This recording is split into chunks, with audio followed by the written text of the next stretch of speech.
Johnny Hates Jazz there on Radio Le Mans. I'm Harry Turner. I'm with you through till 11 o'clock when Mr. Paul Hargreaves will take over, taking you through till 5 o'clock when I'll rejoin you again for the second practice and qualifying sessions for the 1987 Le Mans 24-hour race. Also at that time, Neville Hay and Bob Cossenduris, of course, our two commentators, will be out and about. Neville and Bob will be around talking to the drivers earlier in the day.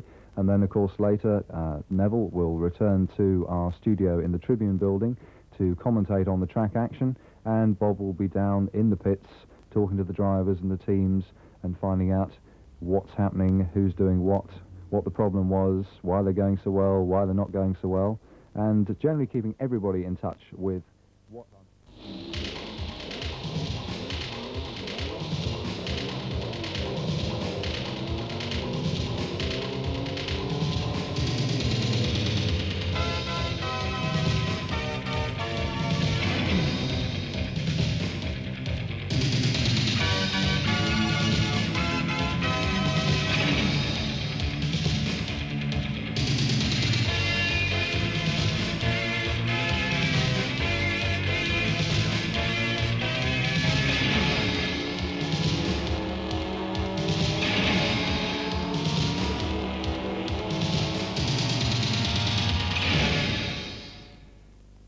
Check for you, it's 9:10, and for those of you that have just arrived, I'll just run through the top qualifying positions. The grid for tomorrow's 55th Le Mans 24-hour race.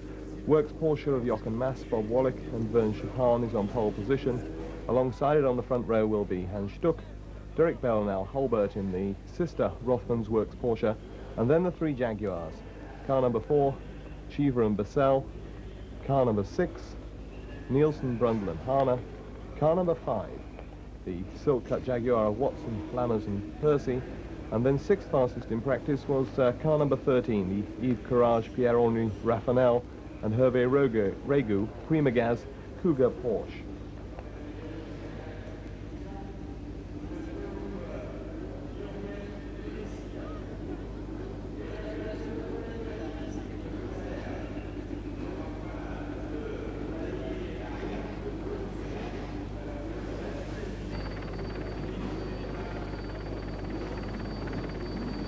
Well, I believe Neville Hay is sitting up there in the Tribune building with a tremendous bird's eye view of what's going on. Nev, tell us what you can see. Well, the engines have started. There are yellow flags still down at the start, but the pace car is ready to get away. And I can see a sign up there, the parallax in the glasses of actually making it impossible to see what the sign is, but I reckon it says about 30 seconds or something like that. 30 seconds to go, yes, Nev. We've just had the picture returned to the studio here. The pace car is away. The two Porsches are following either side of the yellow flags. Now the Jaguars get away. All three Jaguars with the Cougar tucked in, the two Curus Mercedes already getting out of line. They've got a little way to catch up there, and everybody moving off. There's steam coming out of number 52 WM, which is stationary on the grid, and I don't think that car's going anywhere. Neither do I think for the moment is number 3, the Brun Motorsport car, because he's stuck in behind him. He can't find reverse to back up a little bit, which he wants to do. One or two people are sort of saying, well, why are we all sitting here? But the WM pouring steam is getting nowhere at all, and then finally he's now getting some push power. And I think that's the visitor to the pits at a very early stage. I'm looking to see if he's left anything on the road. He hasn't, but there's a long, long push going to go on up there, and it's slightly uphill, and they won't like it, and this has made a huge gap in the field on the start of these two warming up laps. Well, the leaders are just going around Tete Rouge and onto the Mulsanne now, Nev, so we'll be able to see what sort of spray, if any, they're going to kick up. They're still running behind the Mercedes pace car, so they won't be going that quickly down the straights, but still quickly enough to see that there is a huge plume of spray coming from the lead cars, particularly when they touch on the puddles. Yeah, the in-car camera is in number 62, Coras Porsche, you might like to know. That's the car which, says he quickly glancing down the list as quickly as he can, is being started by Johnny Dumfries, the Earl of Dumfries. The WM is being pushed back. Also being pushed towards me with a problem is 118, the other Sauber. and that doesn't look a happy sight either. And heading towards the pits, those two, a little way to go as far as 118 is concerned. That's what it is as we wait now for the cars to come past us at the end of that first lap as they come by, led by the pace car, the Jaguars all going well. I'm looking to see whether the gap that occurred has been made up, and it has. And I'll tell you this, the circuit has in fact dried out considerably over the last few minutes. It's dried out very considerably. Well, this is what we thought. We reckon that a couple of pace laps around would show whether or not the circuit was going to dry fairly quickly, or whether or not things were going to stay more or less the same. And therefore, those people, if there are any of them that have started on wet tyres, are going to have a very big problem with overheating tyres. And I'm keeping a wary eye open to make quite sure that that wet down the Mulsanne seems to be going as well, just as quick. It's surprising if you get 48 cars with great big white tyres on them, how quickly they will move the water out of the way. And it would appear that they've moved the water out of the way very effectively indeed. And although as I look down I can see a trace of spray, it's certainly nowhere near as much as there was before. We've got helicopter pictures now. We're looking down on the two Porsches going down the Mulsanne, and the Jaguar's not yet in picture as we come round now towards, of course, the start, which is going to be a couple of 3 minutes late because of the conditions, because of this. They're coming into the braking area, and discernibly the amount of spray that there was about on the previous lap as opposed to the amount of spray that there is about now as they come toward the end of the Mulsanne is a good deal less. Yes, I'm looking inside Johnny Dumfries's car, and you can see that for yourself, Richard. Yeah, there is very much less spray about now. We are assuming then that now the pace car will pull off at the end of this lap. Would you say that that's going to be correct? Well, that's what we believe is going to happen, yep. And when it does, what I'm going to do is to read off the start to you and go straight down as soon as I can to Bob Constanduros, who's going to have a visual look at the cars as they come down.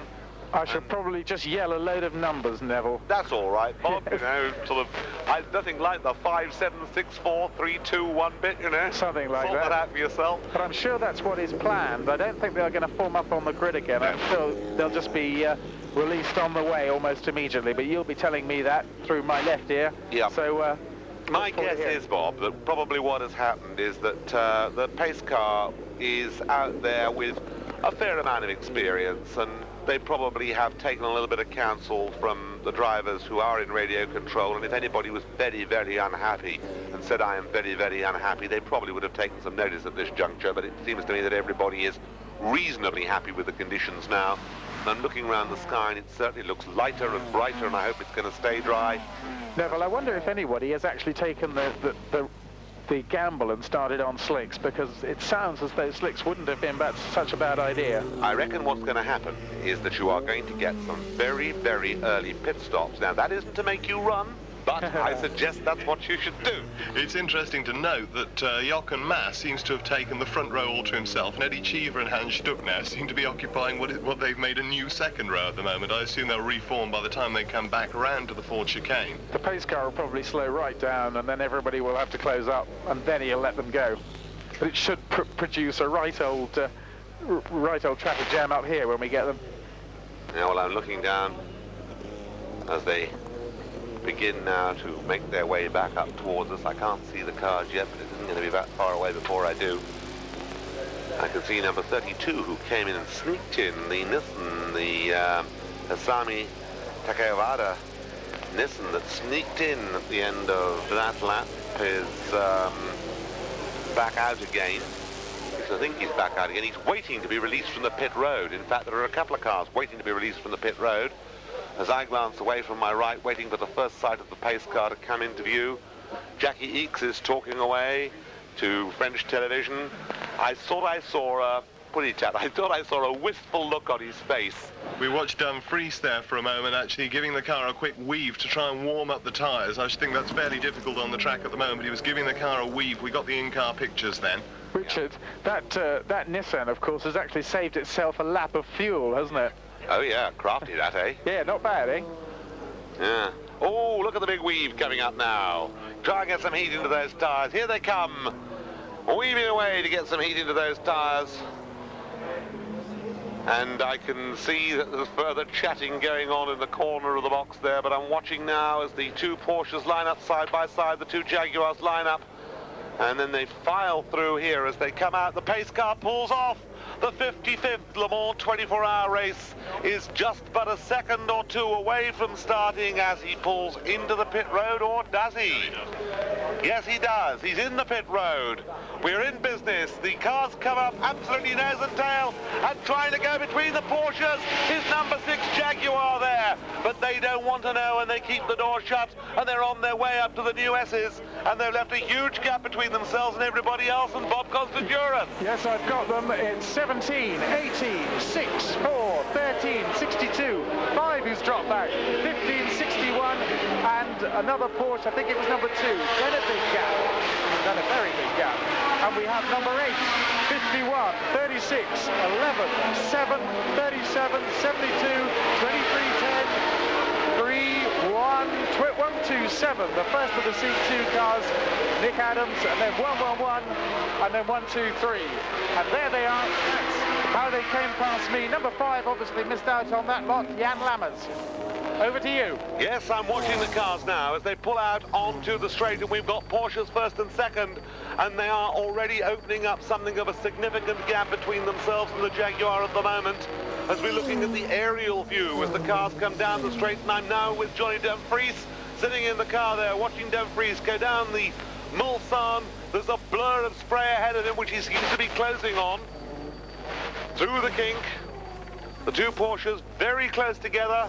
Down they come. I can see behind them tucked up a Jaguar. Back into the Mercedes again as he comes down towards this braking area, not that far away from them. And I'm waiting to see visual sight to see which of the Jaguars it is that's tucked in. And I'm pretty sure it's Jochen Mass that's in the lead. And we've already got a cloud of spray there. I'm sure it was just spray, but it was a sudden camera shot there. We didn't sort out who it was or what it was. Two Porsches in the lead. Jaguar in 3rd place. Jaguar in 4th place.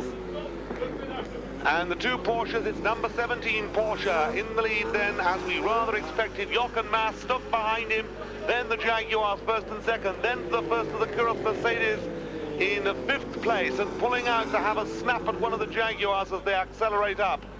But it's Porsche first and second, Jaguar 3rd and 4th. The other Jaguar that dropped back, we're not quite sure where he dropped back to, but he certainly did drop back. And I'm looking down to see whether physically we can pick him up when he comes back up through the field. We've got quite a gap between them and everybody else. That could have been, no, that's the Jaguars in fact going through. There's the number 6 car, the number 6 Jaguar going through. And that's certainly the Martin Brundle car.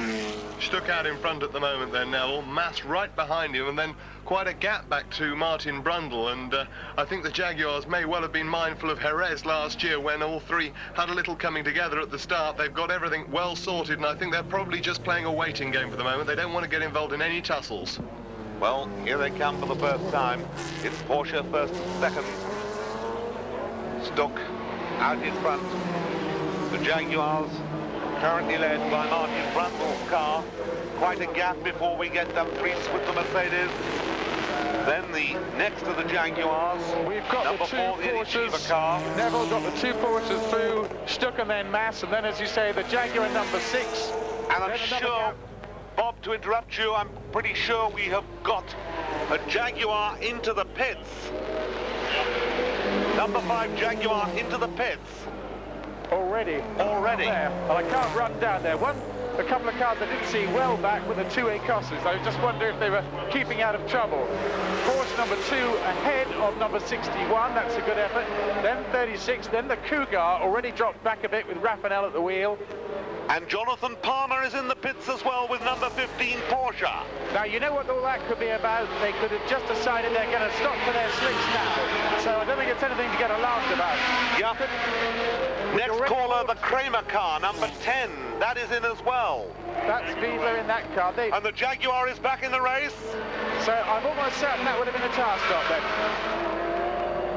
So the Jaguar, the number 5 Jaguar, the Jan Lammers car, which stopped at the pit. We didn't see whether or not he stopped for a change of tyres, but I wouldn't be in the least surprised if that was the case. I can't see, in fact, for the people down in the pits. It's as difficult as that to pick up who's doing what down there.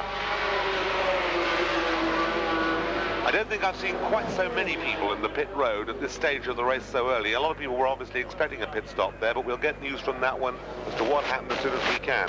Palmer was also out of the pits right behind that Jaguar, so I think probably they both stopped for as long as the other one. That's all the one. And the Jaguar goes very sideways there, and I think that was a number 5 car. It was again. number 6. It was number 6 Brundle, it was. Yeah. And I noticed that the yellow flags are still out. There goes Dumfries. He too got well out of line, and the two Porsches, it looks as though Mass is pushing Stuck now, which perhaps is something that you wouldn't expect to see, with Hans Stuck being renowned as a wet weather expert, and Mass looks there for a way past. Well, there isn't one at the moment, though. These two have played for years together, haven't they? I mean, I can remember when we were talking, in fact, to Jochen earlier, I nearly reminded him of something that happened at the Nürburgring when he was driving that drive for Surtees, which you probably remember when you were a lad, Richard. Too long ago. Anyway, the two Porsches, nose and tail, no more than a couple of cars lengths between them. Yep, coming out of Arnage now, and they certainly made a fairly large gap between themselves and the third-place Jaguar of Brundle. Yep. Coming out of the Ford chicane then now, onto the start-finish straight to complete lap 2 now. The Jaguar has now been dropped fairly substantially, and there is no spray at all to speak of now. There is definitely a dry line having emerged. The pace car is out. The pace car is out.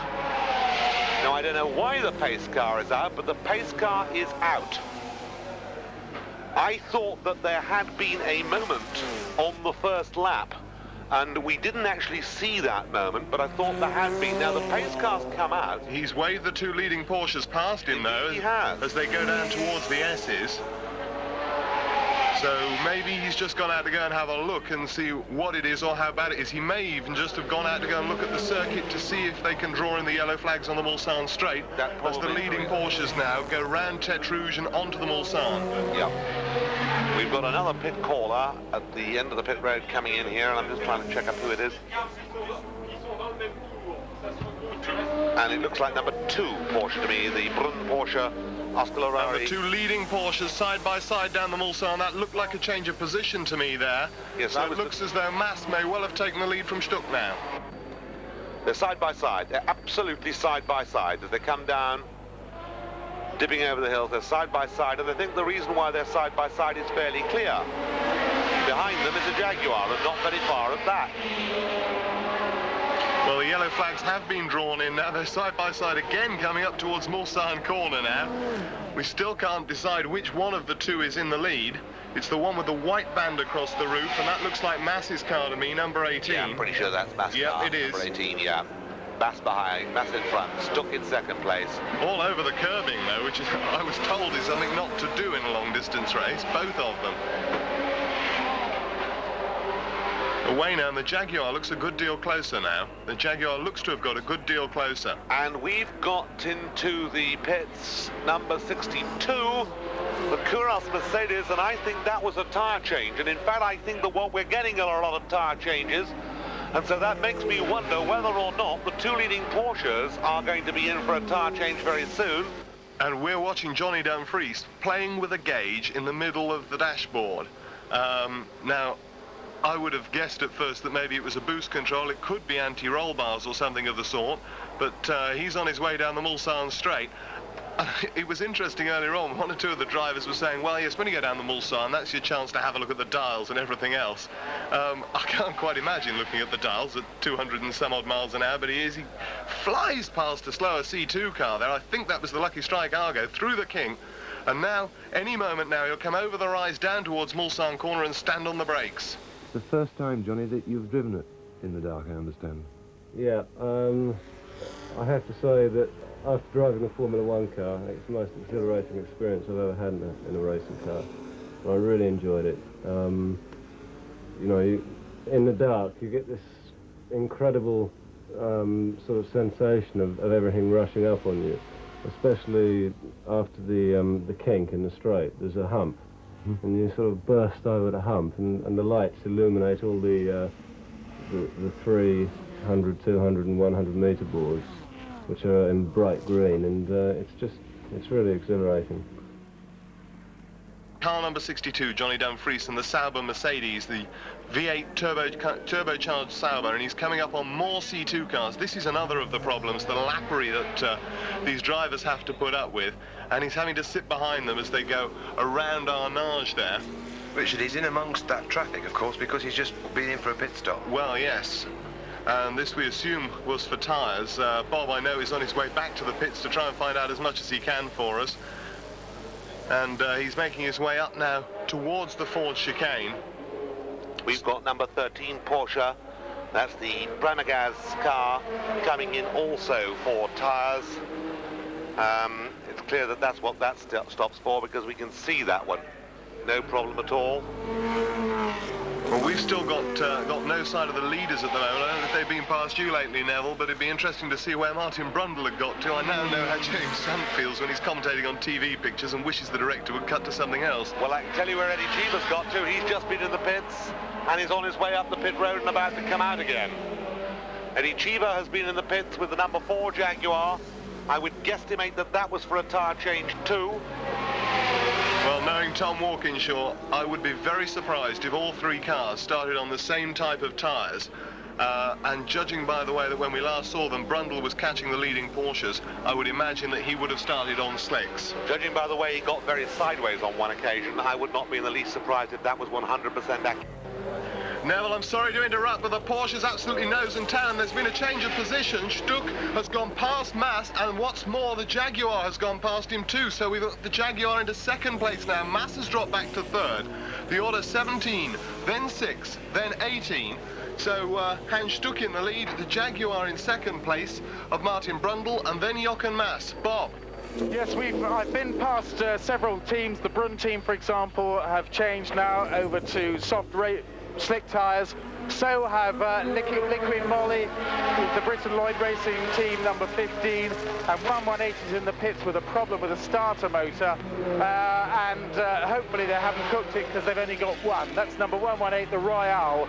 So I'm continuing down the pits towards the far end. Back to you in the studio. Well, the Jaguar's just been held up by a slower car, so he's got Jochen Mass right behind him. We've now got a replay of what happened, and Mass, in fact, ran very, very wide. Mass ran very wide. It looks like Indianapolis to me where he ran wide, and that allowed Stuck, and immediately after that the Jaguar straight past him.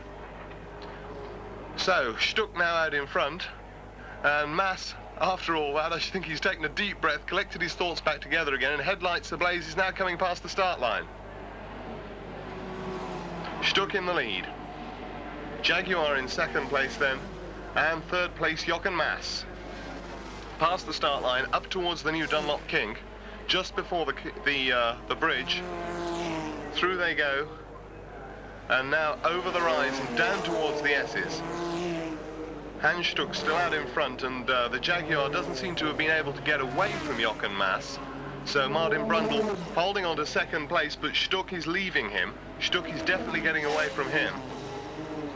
As the cars now come up towards Tete Rouge and onto the Mulsanne Straight once again, and charge down there at somewhere between 200 and 230 miles an hour. And I don't think 30 miles an hour, whichever it is, at this sort of speed will make an awful lot of difference if you're sitting in the car. I think it's just as frightening. Away they go, though. Hans Stuck out in front, and somebody has stopped on the Mulsanne Straight. We'll try and tell you who it is. It looks like car number 42. Car number 42, it's the Sauber C8. So that's one of last year's cars, one of last year's Saubers, the Mercedes engine cars, which is being driven, I think it was started by the Frenchman Lombardi. That car has stopped on the straight, but back to Bob in the pits. It's number 7 in the pits here. They seem to be playing around with something to do with the cooling. Number 7, the Joost Porsche of Cyril van der Merwe. I can't quite see exactly what it is, but they were playing around with the right sort of clips that would be used on hoses. So I think there's a problem there. And I'm just about to find out what tyres the Jaguars were all on, in fact.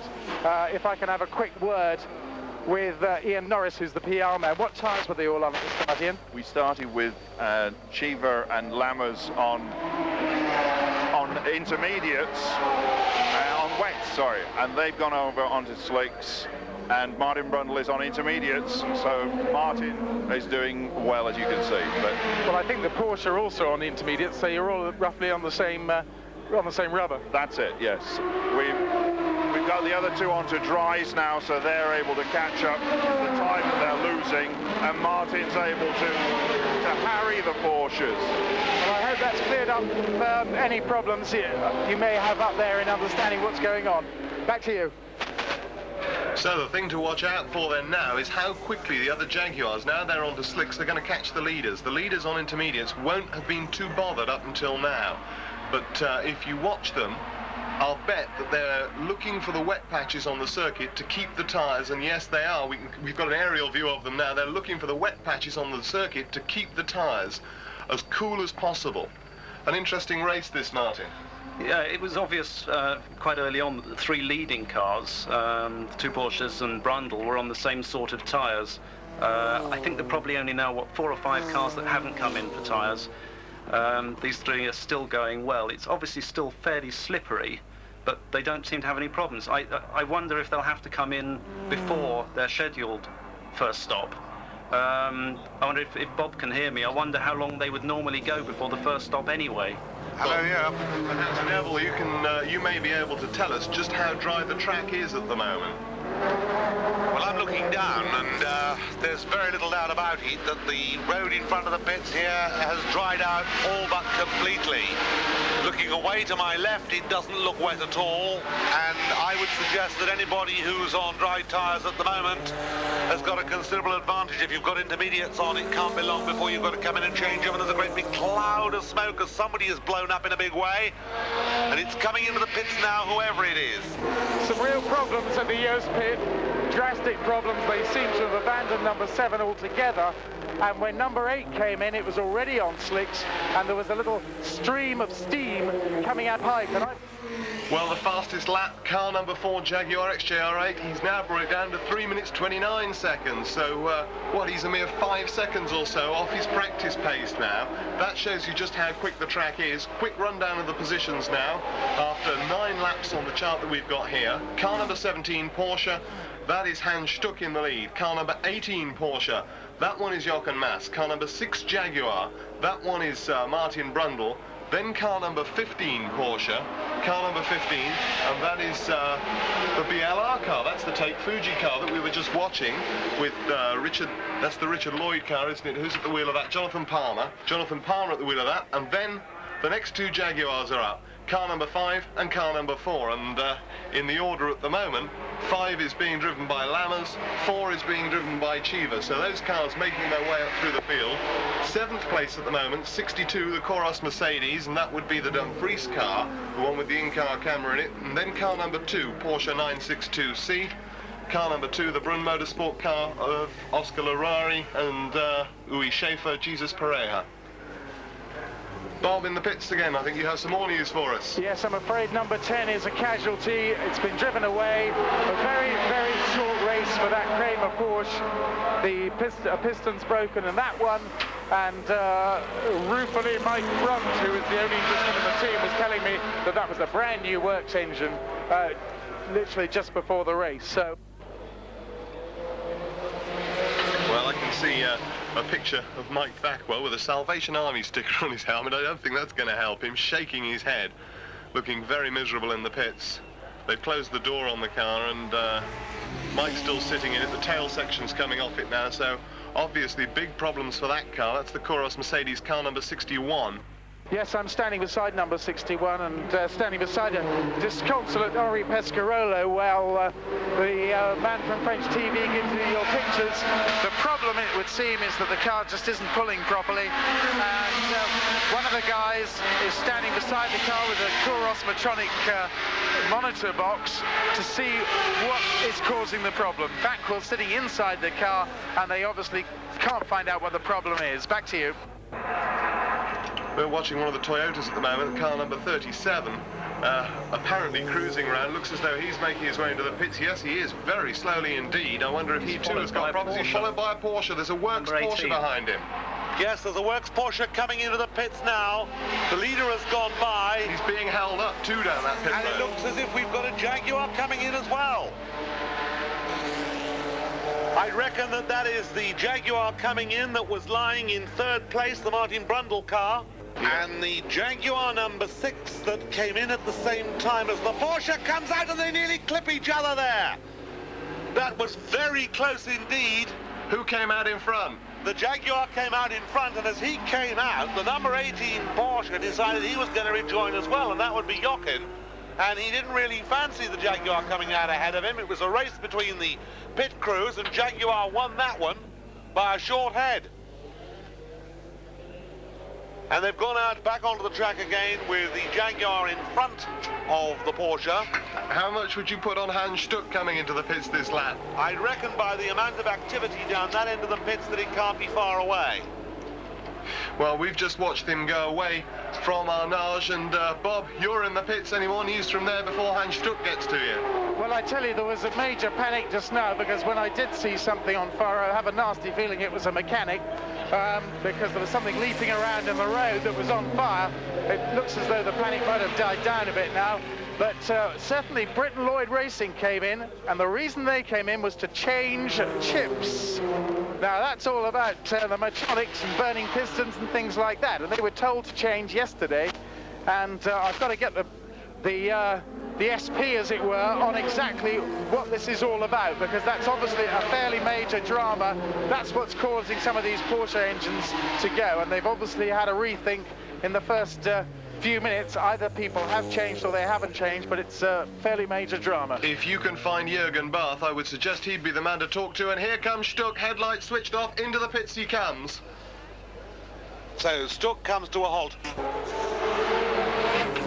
Well, we're going to do our best to give you a rundown on the positions of the top 10 at the moment. Don't forget, of course, that this is likely to change with Jaguars number 5 and number 4 due a pit stop at any moment. But we'll just go through it quickly for you. Jaguar number 5 then in the lead, Jan Lammers at the wheel at the moment. Jaguar number 4 in second place, around 5 seconds behind. About 5 seconds behind the lead Jaguar then is Eddie Cheever and his Jaguar. That's in second place.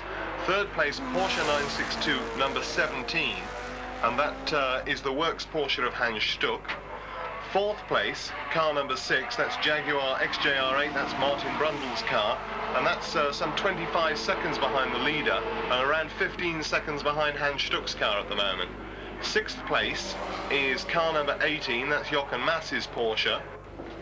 Somebody is coming into the pits having given a fairly good smoke signal. It looked like a Rothmans Porsche to me. Let's have a word with Bob in the pits. Yes, one or two dramas here. As I mentioned, number 11 has come back into the pits and had the chip changed. Bob, number 18 Porsche, I'm pretty sure is in the pits. Sorry to interrupt you. Yep, all right, I'll get over that way. Number 18, sorry, number 11, as I say, they changed the chip in that car. Problems with number 127, that's the C2 Chamberlain Spice. They've got the engine cover off that and playing with plug leads. And also number 118, they managed to get that started. Happily, that's the Royale run by Richard Piper. Happily, that's got going again, or at least has got going full stop, and that's away. So that's some, I'm making my way down towards the Rothmans Porsche pit. And the back of the body is off that car. It gave a big puff of smoke as it came out of the Ford chicane. And I thought, ooh, and he turned sharp right. Now, it may be nothing to worry about. The Jaguar and the remaining Rothmans Porsche that are still on the racetrack are nose and tail, and that car is looking for a way past the Jaguar now. It's right on the tail. It'll be coming into your view any second. I should think you can see it now, Neville.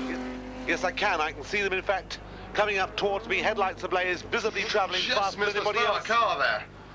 Yeah, and they somehow got by him. I'm not quite sure how they did that. They both did it. The door firmly closed by the Jaguar. Jaguar and Porsche are racing it out, and I reckon this is the battle. This is the significant battle. He slowed the Porsche right down there. He's diving into the pits. So this is Cheever into the pits. This is the race leader into the pits now. Now, I reckon that this puts into the lead now number 17 Porsche, and then I'm going to pick you out second man in a minute or two when I've taken a good deep breath, cleaned my teeth, and consulted with Tom Leake. Well, we would agree with that. Looking at the somewhat behind board that we've got here, Jaguar number 4 was in the lead. He's just gone into the pits, so that should put car number 17 Porsche into the lead. Behind him then will be Jaguar number 6 on what, 27 seconds behind the leading Porsche number 17, and behind him Jaguar number 5. Bob, some more news from the pits? Yes, Jochen Mass sitting in car number 18, Bob Wallach having a look at inside the engine department, and the mechanics working away. They poured some water over something, which either meant it was overheating or it's getting too hot. Whatever it is that they're changing, and I'm trying to have a look, but I can't see. There's a lot of people in here at the moment, and that's the unfortunate thing. If only I could see, but I can't. Got a camera in front of me. Maybe Bob Wallach knows what the problem is. I'll just go over towards him and give him a shout. The fastest lap at the moment has just changed. The fastest lap has changed now to number 17 on a 3:26.6. Yes, number 4 back out on the track. Number 4 back out on the track. That must have been a scheduled stop. Number 18, as I say, they're looking at the engine. That was confirmed by Bob Wallach, but he wouldn't actually say anything more. But they do. They're working on the car, which is always hopeful. It's when they're not working on the car that you know it's all over. So at least they're trying to get something sorted out with number 18. What, I can't say at the moment. Car number 15, which in fact we've now got on our leaderboard in second place, ahead of the number 17 Porsche. He's in second place, and third place is Jaguar number 4 according to our leaderboard. The 17 Porsche is slipping down all the time. Bob, some more news to the pits? Yes, I'm standing beside number 18, and I don't think the news is good, frankly. They've got the engine cover back on again, but there appears to be no urgency whatsoever, and I even would go so far as to say that there isn't a driver sitting inside it. So I've got a nasty feeling that this one will be a retirement as well. That's car number 18, the Porsche Works 962 of Jochen Mass and Bob Wallach. Well, that looks awfully to me like that would be the fourth of the 962 Porsches to retire. That's it, the fourth one. So things not looking too good for Porsche at the moment. Neville in the Tribune, can you see any more from up there? I should just tell you, incidentally, that number 17 Porsche has now been dropped down to 5th place, and we've got Jaguars 1st, 3rd and 4th. The interloper there is 15, which is the Jonathan Palmer James Weaver 962 Porsche. That's the carbon fibre chassis one, isn't it? Yeah, and it appears to be some 20.3 seconds ahead of Eddie Cheever's Jaguar number 4. And again, if my arithmetic is something like right, I don't know, the other Jaguar is 16 seconds behind its teammate, number 5. I think we've got some more news from Bob in the pits. I've just had a word with Derek Bell. They've changed one or two things on that car for security, and he said, yes, now all the responsibility of Porsche weighs on my shoulders. And he said, I didn't need that after 22 and a half hours still to go. He's obviously feeling that a bit, and all of a sudden now we're really going to see Porsche on the defensive, and it's going to be a very interesting race, I think, from now on, because he really has got, they have got a job to do, and a really difficult job to do at that. So that's the situation of Porsche. One car left. Obviously there are some customer cars, and I've suddenly realised I've walked past Porsche number 15's pit, so I'll have to go back and have a chat with them. But they look as though they're as likely to defend Porsche's honour as the works car at this stage. Back to you. Don't forget, of course, that car number 19 didn't start, the third of the works Porsches. They lost one before the race even started when Price Cobb had that unfortunate accident on the oil at Porsche Curve and destroyed that car. They lost their practice car again a week before they even got here, when Hans Stuck destroyed, literally, very comprehensively, the Jochen Mass car. So Jochen Mass took over the Stuck-Bell car, Stuck-Bell took over the spare car, and as we've just said, the third car got destroyed here, so they were down to 2 cars before they started the race. Well, right at this moment, I've just seen come up on the board, Jaguar number 6 first. Jaguar number 4 second. Jaguar number 5 third. 4th, Porsche number 17. 5th, Porsche number 15. 6th, Carros Mercedes number 62. 6th, number 2 Porsche. 7th, number 72 Porsche. 8th, 13 Cougar Porsche. And 9th, 29 Nissan R86B. Which is actually 10th. Well done, Nev. Oh, well, there you are then. Thanks very much indeed, and you're right, yes, the Jaguars are well and truly in 1st, 2nd and 3rd place now. Bob, have you got some more news from the pits for us now, I think? Yes, I have. I've been sort of updating myself on the story of the Freet, or the chips, as we say. The problem, it would appear, as I say, Porsche advised one particular chip, and a number of people ignored that advice, and amongst those, well, one particular team, the Britain Lloyd, actually ignored that and used what they thought was right, and that has got them through. Now, Brun Motorsports used the chip to start off with, and then thought to themselves, you know, when they saw the disasters, Peter Reinisch said they called all three cars in and changed them all. And yes, you did have a Jaguar. It's about to go back out. It was number 6, and it looks like Martin Brundle now driving that car. Number 6, Martin Brundle, I think, in the driving seat now. Kouros, number 61, Mike Packwell, back into the pits. So the whole pattern of this race has turned out to be perhaps more dramatic than we ever imagined, but for different reasons for those that we imagined, because instead of it being what we expected to be, the two Rothmans cars sorting it out with the two Jaguars, it turned out in the end to be the one Rothmans car and nearly every other Porsche creation having a problem. Something has got a problem, and it looks like one of the Mercedes to me. It's 62, I think. It is 62. And that, of course, is the Chip Ganassi Johnny Dumfries car. It's travelling very slowly, and there look to be quite a lot of smoke coming from the back of it. Going so well, and there's a lot of smoke coming out, as you say. Yes, and it's oil smoke. And it's oil. Oil down as well on the circuit now. It's got oil all the way down there, and you can see the marshals out putting down cement. Corner, that is. That could cause some problems under braking for a few people. It could.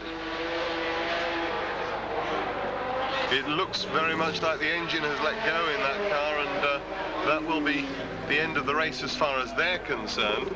Did we sort out that it was definitely Jaguar number 4 that had gone past and taken the lead there, Neville? It was Jaguar number 4 that went past, past Porsche number 17, there's no doubt about that. More news from Bob in the pits, I think. Yeah. Yes, I'm actually with Johnny Dumfries at the moment, so it's maybe his car. Johnny, how have things been going up until now? We understand that things pumping out oil smoke at the moment. That's news to me. Well, that's apparently, I've just been listening, they've seen that on the TV. We've just seen it on the TV, travelling very slowly, pouring out clouds of smoke behind it, and the marshal's putting down cement dust on oil that's been dropped by something. We can only assume that car, Bob. But we hope it's, well, they're expecting it in, that's for sure, anyway. Johnny, has it been going well up until now? Yes, it has. Car's handling well, no problems with the fuel consumption. We did the fastest time in the second hour, and all the tyres were okay. So, I mean, if there's something wrong with it now, it'll be a big disappointment. Can you ask him what looks to be a flashing green light on the left-hand side of the dashboard? A flashing green light on the left of the dashboard. What would that be? I don't know. You'll have to ask the engine people. Okay, well, I shall wait in the pit. Johnny's having a drink.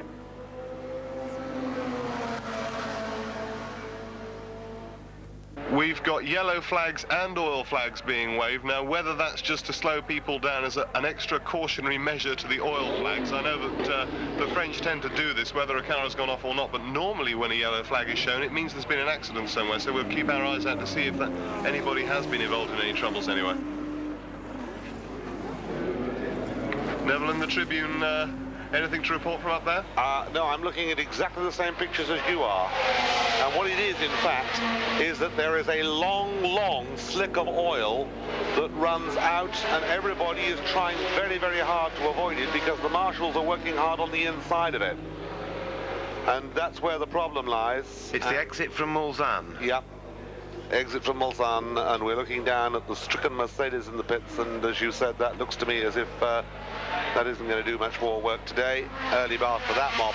Yes, here are the leaders, absolutely nose and tail, finding their way past slower cars. You can see them both with headlights ablaze coming down, and this is a very tight battle, and the Porsche tries to get through, but the door was shut pretty firmly there in his face. Nobody wanted to know about that one. And here they come again, and I think, in fact, we're not too far off pit start time for the Jaguar. I'm glancing down there either. But they're nose and tail as they go past here. And the Porsche no more than a couple of 3 cars lengths behind. I wonder if you could also have a word with Gordon Spice's team and find out whether or not possibly the problem with that car was that it ran out of fuel. Somebody's just suggested that in the studio here, so if maybe a little later on you can have a wander down there and ask them, that'd be great. Yes, I'm working my way down there. I've just received, or I'm about to receive, a new pacemaker. That's a story I've heard before from people working in the pits. You've got a sort of quarter to half-mile stretch of road that you have to run up and down all day, and I don't envy Bob's job at all. Neville in the Tribune, any more news from there? Have you seen anything interesting going on? Do you know what's happening with the battle for the lead at the moment? That battle, in fact, from the air, and there's somebody else has had a just moment before the Ford chicane, by the looks of things. And lots of body work as well going with it too. We haven't discovered who it is or what it is, but they've made a pretty good job of it. Wherever it is, I think we might see more on television than we're seeing at the moment, so I'm glancing down at the television set, but that hasn't given me a clue either. Is this the change for the lead happening here? It could be that we have got something like that going on. Ooh, the back marker chopped straight across the front of Hans Yes, Stuck it was there, a change who for a got the lead. inside of Brundle, or at least the number 6 Jaguar. Yeah, it was the change for the lead. Actually, what happened, I think Martin Brundle eased off a little bit more, perhaps, than might have been the case. And Hans Stuck took advantage, and now they're coming past absolutely nose and tail. The Jaguar's trying to go around the outside of Hans Stuck. Into then the new Dunlop curve. The Porsche still leading the Jaguar as they come out of it. I'll try and identify who that slower car that kept getting in the way was for you. Stuck, or is it Bell at the wheel of that car at the moment? Do you know, Neville? Sure which of the two it is at the moment. Bob alone can probably tell us that at the moment, but this battle is still going on. Poor soul, he's just had to run at the other end. And well, doing good, keeps him fit. And they really are still battling. What happened there, I think, was because of that incident, whoever it was and whatever it was, we don't yet know and haven't found out. The Jaguar eased off, certainly a little bit more than the Porsche. And the Porsche caught him, passed him, and had long gone before the Jaguar had got his act together again. Now, down the straight, the gap seems to be closing a little bit. The Jaguar seems to be a little bit quicker in a straight line at the moment. That may be because the Porsche is watching his boost and watching his fuel. It could also be because, of course, the turbo cars do suffer from a little bit of lag, and they've just come out of Tete Rouge onto the straight where you were looking at them there. And the normally aspirated engine of the Jaguar gives it an advantage up to that maximum speed. After that, once they've hit top gear, then the Porsche tends to pull away a bit, but they're still absolutely nose and tail. And the Jaguar is right in the slipstream of the Porsche there as they charge down the straight. He's right up with it. Pulls alongside of it. And past, back into the lead goes number 6 Jaguar. Back into the lead down the Mulsanne straight. That was exciting, to say the least. It's something How he did that. I've never seen that on television before. Quite in such an exciting manner, the Jaguar snatching the lead back there. It's not over yet, though, because right on the tail of the Jaguar number 6, 17 Porsche still right with it. Coming up towards Indianapolis corner now, and then through Arnage.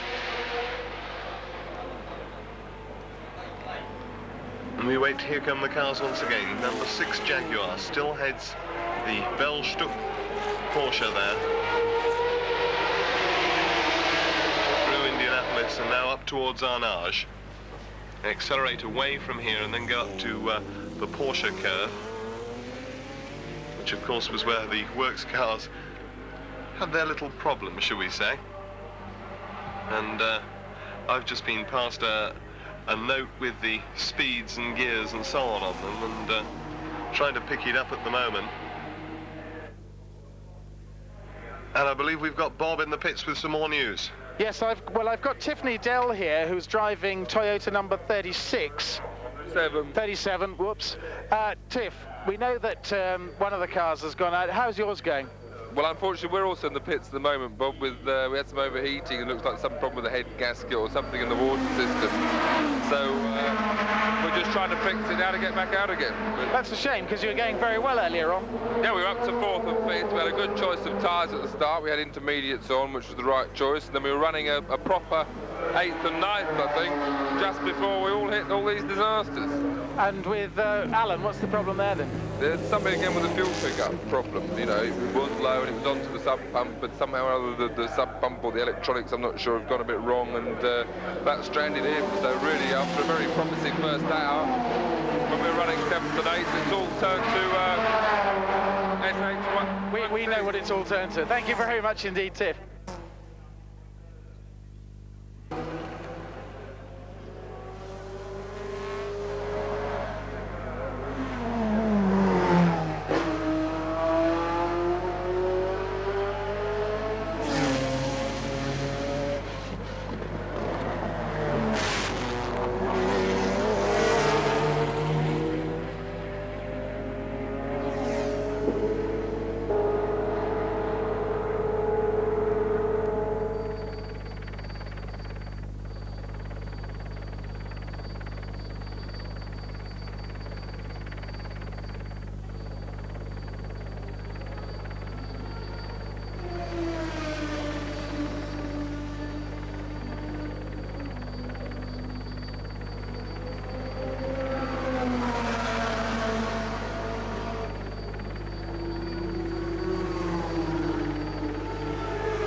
So this battle, 3 hours into this race, this battle going on absolutely nose and tail. This was where you may recall last time we saw the Jaguar pull out, and there we saw the door very firmly closed on the Porsche.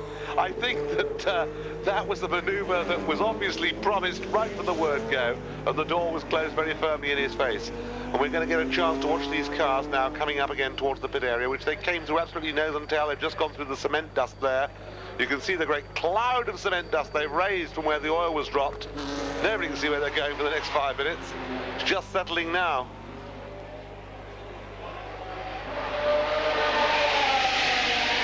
And there's the Jaguar which got the better of that manoeuvre. I wonder whether indeed the Porsche got himself onto the marbles a bit there, because he suddenly dropped back quite dramatically, and that's thinking a little bit. Just going around Arnage, and I think the car that got in their way there for a moment and spoiled the battle, I'm sure it won't be for long, was car number 114, John Sheldon and Ian Harrower in the Tiger, and isn't John Sheldon a brave man to be racing here, Neville? Oh yeah, definitely. I think we're all delighted to see John. This is his second Le Mans since that terrible accident, and he's still going as well as ever, as determined as ever, and very, very quick, you know, a remarkably quick driver. But we're watching the Jaguar coming up towards us again, and he can't be very far away from when he comes into our visual sight. In fact, I'm wondering, since I've had me head in a Salmonton at the time, whether I missed him. No, here they come. Here are the headlights coming up. Chicane. Yes, here are the headlights coming up, and you can see that they've got 2 more slower cars to get through and past. They might catch one, they might catch 2. They're certainly going to catch one of them, I think, before they go in the braking area. No, the door's shut. The door's shut very firmly there, and this is going to allow the Porsche to catch up. The other Porsche concerned pulls into the pits, and here is the leading battle, nose and tail again. We've seen this now several laps, and this is motor racing, this is Le Mans, the 55th Le Mans at its very best. Right, I can find my watch here at 6:56. This is the top 20 position. In the lead, car number 6. Followed by car 17, that's the battle that's raging at the front of the head of the field at the moment. Behind them, Jaguar car number 4. In 4th place, Jaguar car number 5. In 5th place, 6th place, I'm sorry, 15, Porsche car 15, followed by the Cougar Porsche number 13. In 7th place, car number 72, Porsche 962. In 8th place, the first of the IMSA cars, the Mazda 757, car number 202. That's followed by, in 9th place, by the first of the C2 cars, 102, the Ecos. In 10th place, Porsche number 11. In 11th place, Nissan number 29. In 12th place, the Tiger 121. In 13th place, the Porsche number 2. In 14th place, the four-wheel drive Porsche 203. In 15th place, the Nissan 23. In 16th place, the Spice Pontiac Fiero number 111. In 17th place, the sole remaining Coros Mercedes number 61. In 18th place, the Porsche 962 number 3. That's the Canadian Rothmans car. In 19th place, Tiger number 123, and rounding off the top 20, the Rondo car number 40, and the fastest lap still stands to Johnny Dumfries in the Coros Mercedes number 62 at 3 minutes 54.4. Richard. Well, we've just seen pictures of a change of lead indicating that car number 17 has taken the lead, and indeed he has. Indeed he has, and there's a pace car out on the Mulsanne straight, is there not, Neville? It looks as if we've got a pace car situation on the Mulsanne straight. I think the two leading cars are through and past it, and I'm trying to discern exactly what the situation is out there, but there's definitely a pace car coming down towards us. I'm glancing down to see whether there's anything movement down here in the pit road, but the pace car coming down would certainly... Be waiting for the leader, can he? I wouldn't have thought so. I wouldn't have thought picked so. him up at the start line, I would have thought. Ah, there we are. There's another pace car there. So they've run the age-old system here at Le Mans, which is it tends to work very, very well indeed, where they run more than one pace car because of the length of the circuit. Well, it looks very much as though the incident that has brought out the pace car is in fact at Indianapolis. We're still unsure as to which car it is.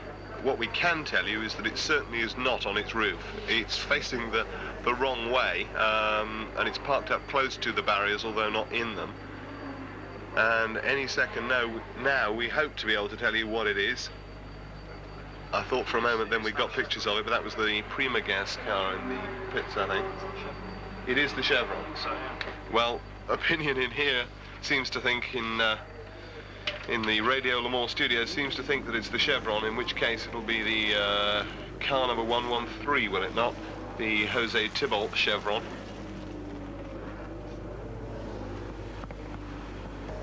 The pace car's obviously come in.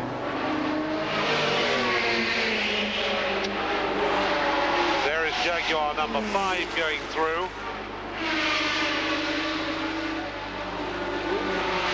That is Jaguar number 4, I'm sorry. That is Jaguar number 4. So that car's still running well and about to go past one of the little Swift Air Ecosses there, number 102. As we mentioned about the Coros Mercedes, it is in the catch fencing. Neville, I think you may have seen a little more than we did. Yeah, I was trying to attract your attention. I seem to have lost talk back to the studio, which I've suspected for some time, but daren't say anything. And that car definitely has ended up in the catch fencing. It's being disentangled by the marshals, and I reckon that's why we had all the activity going on. He's got going again, however. Yeah. Yes, it has got going again. I think it's going to eat most of its front spoiler before it gets back to the pits. Oh, no, it's not. It's not... no, it's a new nose cone damaged job. that badly. It's a new rear wing and various other bits and pieces. Yeah, new nose cone, new rear wing. But obviously, yes, fair amount of panic. One or two little pieces of information particularly about the two Toyotas. Number 36, that was the Alan Jones car, ran out of fuel, apparently. Small misunderstanding with the Japanese bosses, unfortunately, which didn't really realise how big the spare tank was, and it wasn't as big as they thought. And then number 37 finally succumbed to its engine overheating problems, which it's been suffering all along. Well, about to come into your sight, Bob, and to yours, Neville, there's a fair old ding-dong going on between 6 and 5, the two Jaguars, but not the two leading Jaguars, because 5, I think, must be a lap behind. They can't be this far apart on the road. Oh, he is a lap behind, and he'd like to be on the same lap. Well, here they come past your commentary point that now. Isn't exactly in the plan at the moment. The game plan is not sort of to... is not be nice to your teammate time, quite obviously, but I think what it is the number 5 is hustling on a bit. He has a pit stop to come in the not-too-distant future and would like a little bit more advantage over the Porsche, but I doubt that he will, in fact, get past the number 6 car. I think he'll probably sit there, and between the two of them, they'll lessen the fuel situation a little bit for number 5 and probably enable him to pull away a little bit. But they are running in very close proximity, those two, at the moment.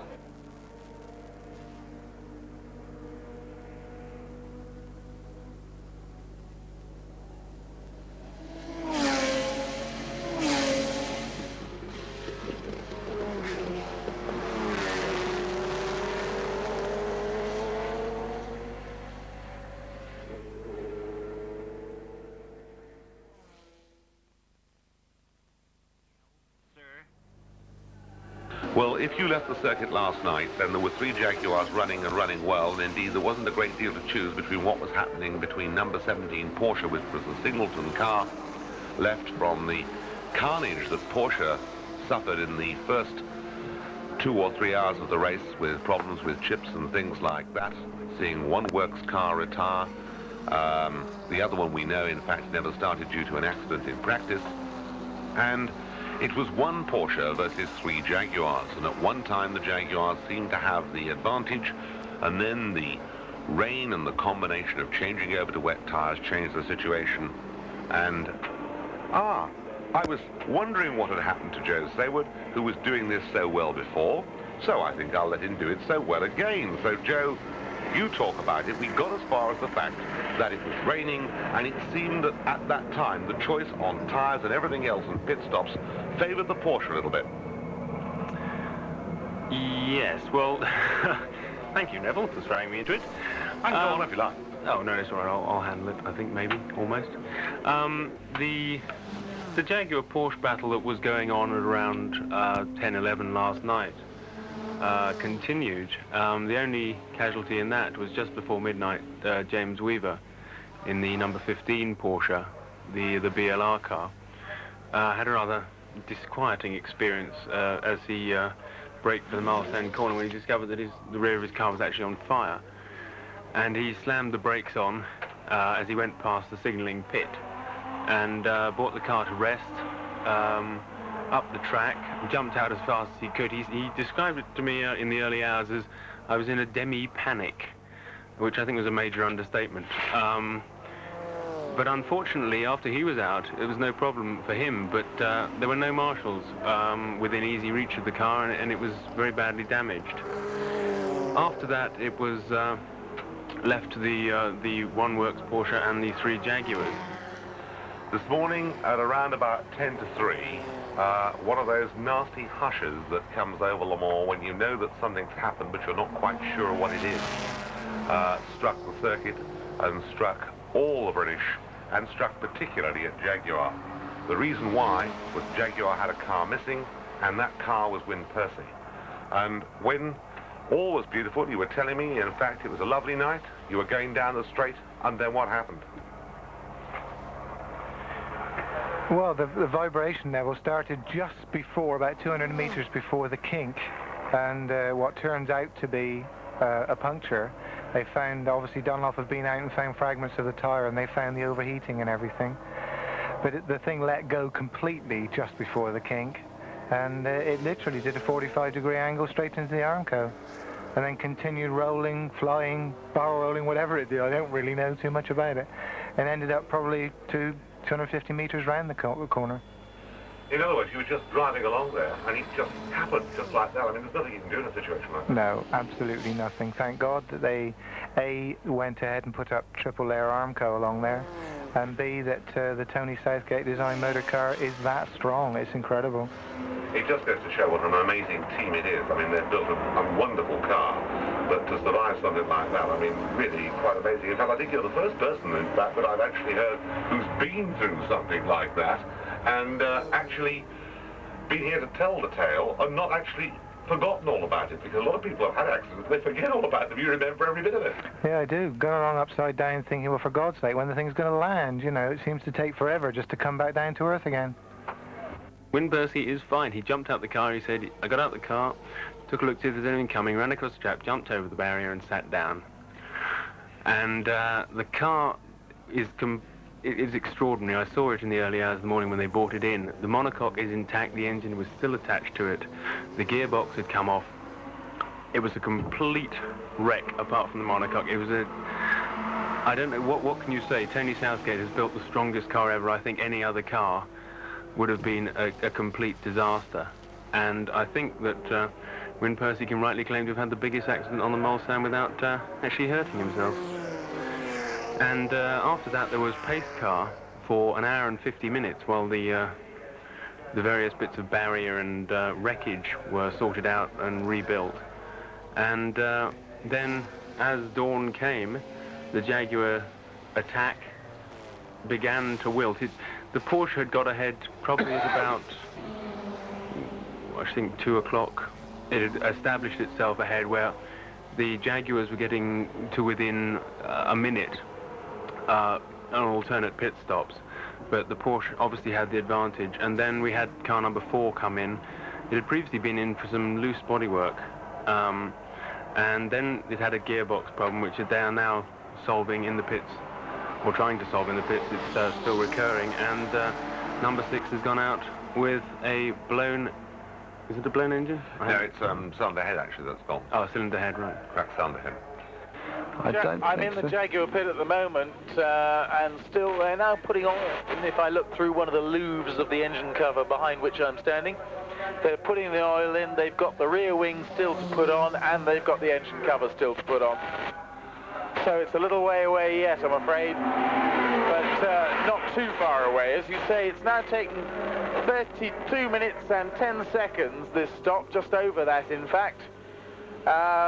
So it's been a lengthy one, and all that lead, as it were, or all the second place gap has been eaten away. 2 laps, I think you said, to number 72. But I know very much that, well, I'm sure Rob Gustafsson, who's been supervising this rebuild. We have got something on the monitors which looks as if somebody has had a fairly big accident. It is the Porsche 203, the Ready-Mix Claude Haldy Keys Nierop car that looks as if it has clouted the barrier pretty hard, and I would guesstimate that we're coming into a pace car situation within a comparatively short space of time. I'm looking at some dirty great black lines. Yes, just to say that was Case Nierop in the 961 apparently. Do you see the driver at the side of the car? We didn't see the driver, no. Okay. But that's very unfortunate. Of course, Case only joined the car just before the race due to the fact that Price Cobb had a rather unfortunate incident down at the Porsche curves with the number 19 car. So poor old Case isn't having a very successful first Le Mans, but I'm sure that won't put him off. He's a gutsy Canadian, and he'll be back next year. Can I bring you up to date on this? The engine cover of the Jaguar is going on. I'm told, incidentally, that the 961 crashed near Indianapolis or thereabouts. The engine cover has now gone on of Jaguar number 4, and the rear wing is attached, and I don't think it's going to be all that much longer. Stay with me and I'll let you know. I reckon it's 38 minutes since they started work on it. Can I ask you to give a quick run through of the order? Because I don't even know what it is. Right, here we go then. 250 laps showing on the board, car number 17 in the lead. And on 235 laps and in second place now showing up, car number 72 Porsche. In third place, car number 4 Jaguar on 234 laps. Then we'll miss out number 6, we know it's out, so up to fourth place comes car number 13 Cougar Porsche on 231 laps, followed by number 11 Porsche 962 on 230 laps in fifth place. The Écossais is in sixth place, 102 on 222 laps. The Spice Pontiac 111 on 221 laps is in seventh place. The Mazda 202 on 218 laps is in 8th place. I'm being told that number 4, at least the French commentator is saying that number 4, the Jaguar of Eddie Cheever and Raoul Boesel, has stopped on the Mulsanne Straight. So I'm heading down that way. But in the meantime, I went past number 1, 2, 3, and that's the Tiger Porsche, which has a serious engine problem. Number 1, 2, 3 was third in class. The first Tiger to get inside the top. John Watson, it must have been a very disappointing Le Mans for you, because when I talked to you at Silverstone, I know that you were really very anxious about this race, thought it was one you could win. Good morning, Neville, yes. You're right, I thought it was a race, certainly, that Silvercut Jaguar could win. And being a member of that team, I felt that I stood a 33 1/3 chance of being in the winning car, because I felt that any one of the 3 cars had the same capability. So there you are. John, from your point of view, how did the race go while you were out there? Tell us about it. Essentially, our race, up until the point where Wynne had that enormous accident down at the end of the Mulsanne Straight, I think was running reasonably to plan, although we weren't leading the race. We were running most of the time second or third, depending on pit stops. And we were, I believe, all first three cars in the same lap most of the time, so we were in striking distance. But that was only up to and just under half distance, which of course you forget the race is rather a long time, 24 hours. John, I've got some good news for you. Oh shit. The bodywork. It could have been worse news. The bodywork has just come off. Yes. The car is running. Yes. And assuming that the car is running, and he, I'm sure, will know that the bodywork has come off by now, because he's not Jan Lammers, because you had one of those things happen last night. Yeah, he will make his way back to the pits, and it looks as if we've still got a Jaguar in the race, which is marvellous news. Yes. That was pretty spectacular. Obviously what's happened is that Eddie's been working, or whoever's been working on the car, when they put the body back on, it wasn't put on, located or fully put back on. So the marshal there looking a bit rueful about the whole thing. Raoul Boesel. Yeah, it's Raoul Boesel. Now that's the difference between a racing driver's eyes and my eyes. I didn't recognise that quickly it was Raoul Boesel. He's got that picked up straight away. Oh, John, it really hasn't been a very good Le Mans for John Watson, but I do hope that when you come back to Le Mans again, it's going to be a lot happier time for you. Well, I think that certainly Jaguar are going to be back, and Jaguar are going to win at Le Mans. There's no question about that. What happened over this weekend will go into the file, and a new file will be opened, and the work will start probably tomorrow morning to make a renewed bid to bring victory at Le Mans back to Coventry.